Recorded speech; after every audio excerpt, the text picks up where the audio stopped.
ಬಾಂಧವರಿಗೆ ಪ್ರಗತಿ ಚಾನೆಲ್ಗೆ ಆತ್ಮೀಯವಾದಂಥ ಸ್ವಾಗತ. ಇಂದಿನ ತೊಗರಿಕಾಳಿನ ಮಾರುಕಟ್ಟೆಯ ಬೆಲೆಯನ್ನು ನೋಡಿಕೊಂಡು ಬರೋಣ ಬನ್ನಿ ರೈತ ಬಾಂಧವರೇ.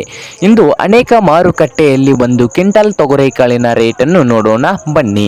ಇಂದು ವಿಜಯಪುರ ಮಾರ್ಕೆಟ್ನಲ್ಲಿ ಒಂದು ಕ್ವಿಂಟಲ್ ತೊಗರಿಕಾಳಿಗೆ ಕನಿಷ್ಠ ಬೆಲೆ ಬಂದು 7,400ದಿಂದ 7,600 ರೂಪಾಯಿ, 7,400ದಿಂದ 7,600 ರೂಪಾಯಿವರೆಗೆ ವಿಜಯಪುರ ಮಾರುಕಟ್ಟೆಯಲ್ಲಿ ಒಂದು ಕ್ವಿಂಟಲ್ ತೊಗರಿಕಾಳಿನ ಬೆಲೆಯನ್ನು ಹೊಂದಿದೆ. ಹಾಗೆ ಬಾಗಲಕೋಟೆಯಲ್ಲಿ 3,000ದಿಂದ ಹಿಡಿಕೊಂಡು 7,700, 3,000ದಿಂದ ಹಿಡ್ಕೊಂಡು 7,700 ರೂಪಾಯಿವರೆಗೆ ಬಾಗಲಕೋಟೆಯ ಮಾರುಕಟ್ಟೆಯಲ್ಲಿ ಒಂದು ಕ್ವಿಂಟಲ್ ತೊಗರಿಕಾಳಿನ ಬೆಲೆಯನ್ನು ಹೊಂದಿದೆ. ಹಾಗೆ ಹುಬ್ಬಳ್ಳಿ ಮಾರುಕಟ್ಟೆಯಲ್ಲಿ ನೋಡೋದಾದರೆ 4,000ದಿಂದ 6,000, 4,000ದಿಂದ 6,000 ರೂಪಾಯಿವರೆಗೆ ಹುಬ್ಬಳ್ಳಿಯ ಮಾರುಕಟ್ಟೆಯಲ್ಲಿ ಒಂದು ಕ್ವಿಂಟಲ್ ತೊಗರಿಕಾಳಿನ ಬೆಲೆಯನ್ನು ಹೊಂದಿದೆ.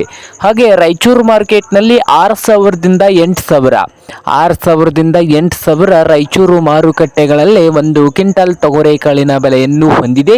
ಹಾಗೆ ಸೋಲಾಪುರದಲ್ಲಿ ನೋಡೋದಾದರೆ 7,000ದಿಂದ 7,600, 7,000ದಿಂದ 7,600 ಸೋಲಾಪುರ ಮಾರುಕಟ್ಟೆಯಲ್ಲಿ ಒಂದು ಕ್ವಿಂಟಲ್ ತೊಗರಿಕಾಳಿನ ಬೆಲೆಯನ್ನು ಹೊಂದಿದೆ. ಹಾಗೆ ಕಲಬುರಗಿಯ ಮಾರುಕಟ್ಟೆಯಲ್ಲಿ ನೋಡೋದಾದರೆ 6,500 ರೂಪಾಯಿದಿಂದ ಹಿಡ್ಕೊಂಡು 8,400, 6,500ದಿಂದ 8,400 ರೂಪಾಯಿ ಲಾಸ್ಟ್ ರೇಟ್ ನಡೀತಾ ಇದೆ ಕಲಬುರಗಿಯ ಮಾರುಕಟ್ಟೆಯಲ್ಲಿ ಒಂದು ಕ್ವಿಂಟಲ್ ತೊಗರಿಕಾಳಿಗೆ. ಇದು ಇಂದಿನ ತೊಗರಿಕಾಳಿನ ಮಾರ್ಕೆಟ್ನ ಬೆಲೆ.